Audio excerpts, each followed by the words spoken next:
नमस्कार दोस्तों, जय श्री कृष्णा।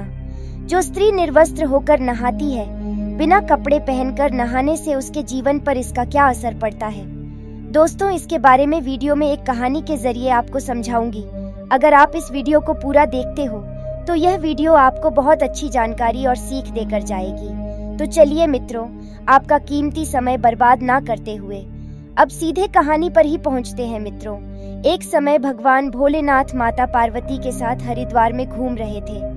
माता पार्वती ने देखा कि समस्त मनुष्य गंगा में नहा नहा कर हर हर गंगे कहते हुए चले जा रहे हैं। प्रिय दर्शकों, अगर आप यह कहानी सुन रहे हैं तो कहानी को पूरा सुनिएगा, क्योंकि आधा अधूरा ज्ञान कभी किसी के लिए सही नहीं होता। कहानी को अधूरा छोड़कर भोलेनाथ का अपमान ना करें। इसके अलावा भगवान भोलेनाथ के भक्त इस वीडियो को लाइक करें और चैनल को सब्सक्राइब करके कमेंट में हर हर महादेव लिखें। उनके घर में धन की कभी कोई कमी ना रहे, उनका घर हमेशा धन से भरा रहे। दोस्तों, जब माता ने देखा कि समस्त मनुष्य गंगा में नहा नहा कर हर हर गंगे कहते चले जा रहे हैं, परंतु सभी दुखी और परेशान हैं, तब पार्वती माता ने बहुत आश्चर्य से भोलेनाथ से पूछा, इन लोगों के गंगा में इतनी बार स्नान करने पर भी इनके पाप और दुखों का नाश क्यों नहीं हुआ? क्या गंगा में अब पाप धोने की शक्ति नहीं रही? भगवान भोलेनाथ ने कहा, गंगा में तो वही समर्थ है, परंतु इन लोगों ने पाप नाशिनी गंगा में स्नान ही नहीं किया है, फिर इन्हें लाभ कैसे होगा? पार्वती जी ने आश्चर्य से कहा कि स्नान कैसे नहीं किया?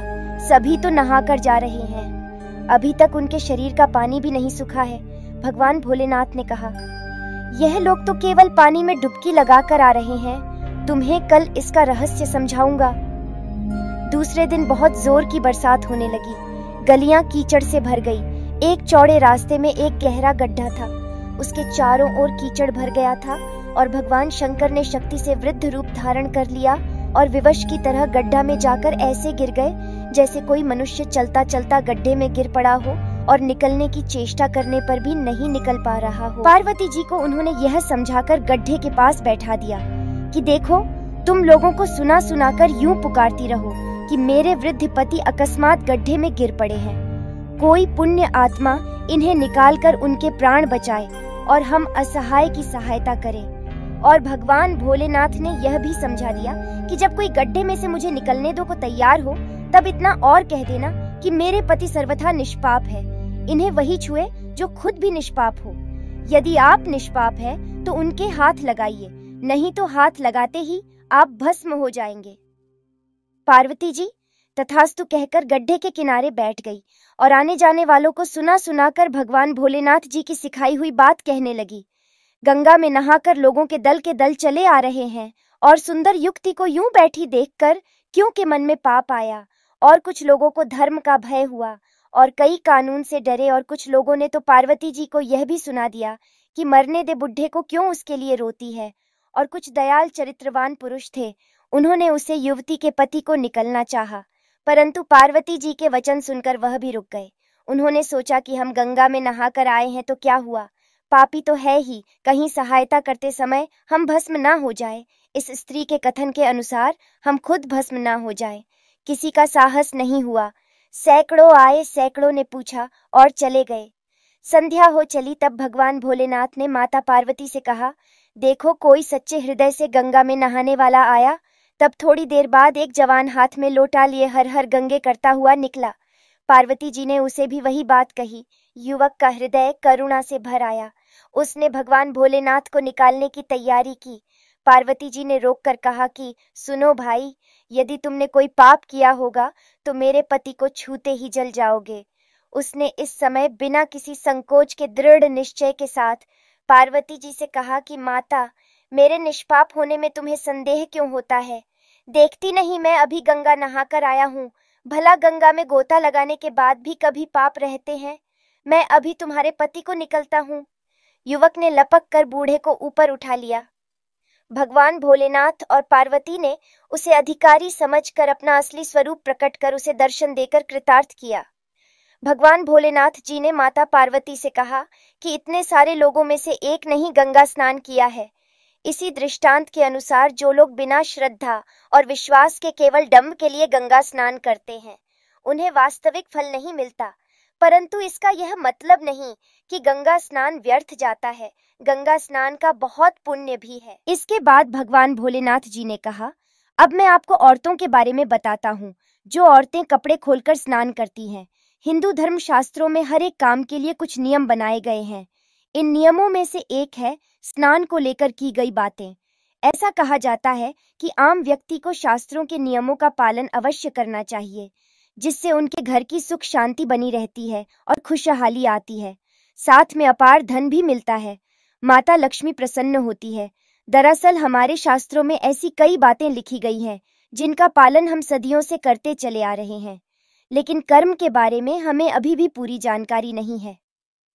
ऐसे ही नियमों में से एक नियम है निर्वस्त्र स्नान करना। आपने अक्सर घर के बड़ों को ऐसा कहते सुना होगा कि कभी भी स्नान बिना कपड़ों के यानी निर्वस्त्र होकर नहीं करना चाहिए। अगर हम पौराणिक कथाओं की बात माने तो निर्वस्त्र स्नान की मनाही का एक सबसे बड़ा कारण कृष्ण जी के समय से जुड़ा है। पौराणिक कथाओं के अनुसार एक बार जब गोपिकाएं सरोवर में स्नान कर रही थीं और वह निर्वस्त्र थी, उसी समय बाल कृष्ण ने गोपियों के सभी वस्त्र छुपा दिए। उसी समय जब कृष्ण जी ने उनके वस्त्र छुपा लिए और गोपियों ने अपने वस्त्र वापस लेने की प्रार्थना की, तब कृष्ण जी ने उन्हें समझाया कि कहीं भी बिना वस्त्र धारण किया स्नान नहीं करना चाहिए। इससे जल के देवता वरुण का अपमान होता है, इसलिए आपको निर्वस्त्र होकर स्नान न करने की सलाह दी जाती है। अगर आप नहाते समय यह सोचते हैं कि बंद कमरे में कोई आपको नहीं देख रहा है, तो ऐसा गलत है, क्योंकि ईश्वर आपको हर स्थान पर देखते हैं। और यदि आप निर्वस्त्र होकर स्नान कर रहे हैं, तो यह मुख्य रूप से जल के देवता वरुण का अपमान करने के समान होता है। निर्वस्त्र स्नान से आपको पाप लग सकता है और आर्थिक एवं शारीरिक नुकसान पहुंच सकते हैं। यदि आप निर्वस्त्र होकर स्नान करते हैं, तो आपके शरीर में नकारात्मक ऊर्जा प्रवेश कर सकती है। इसीलिए हमेशा आपको यही सलाह दी जाती है कि आप नहाते समय कोई एक कपड़ा जरूर पहने, लेकिन निर्वस्त्र होकर नहाने से शरीर की सकारात्मक ऊर्जा शरीर से बाहर निकल सकती है और इसका प्रभाव आपके शरीर के साथ आपके मन मस्तिष्क पर भी पड़ता है। गरुड़ पुराण के अनुसार जब आप स्नान करते हैं, तब आपके पितृ यानी अमृत पूर्वज आपके आसपास मौजूद होते हैं। यदि आप निर्वस्त्र स्नान करते हैं, तो आपको पितृदोष लग सकता है। ऐसे स्नान करने से आपके पितरों को तृप्ति नहीं मिलती है और यह घर में पितृदोष का कारण बन सकता है। और यह कपड़ों से गिरने वाले जल को ग्रहण करते हैं, जिनसे उनकी तृप्ति होती है।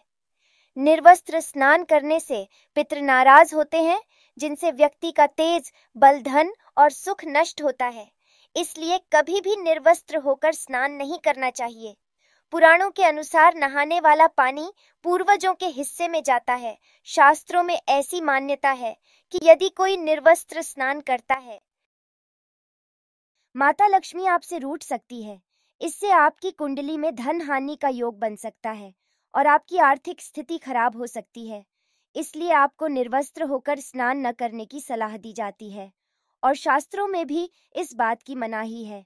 तो प्रिय मित्रों, कैसी लगी आपको यह जानकारी? अगर जानकारी अच्छी लगी है, पसंद आई है, तो कमेंट बॉक्स में ज़रूर बताना और हो सके तो अपने मित्रों को भी शेयर करना और हमारे चैनल को सब्सक्राइब अवश्य करना। और दोस्तों, सच्ची श्रद्धा से कमेंट में ज़रूर लिखें, जय श्री राम, जय हनुमान, साथी देवों के देव, हर हर महादेव। सदैव आप पर अपनी कृपा बनाए रखें। प्रिय मित्रों, वीडियो को अंत तक देखने के लिए धन्यवाद। जय श्री राम।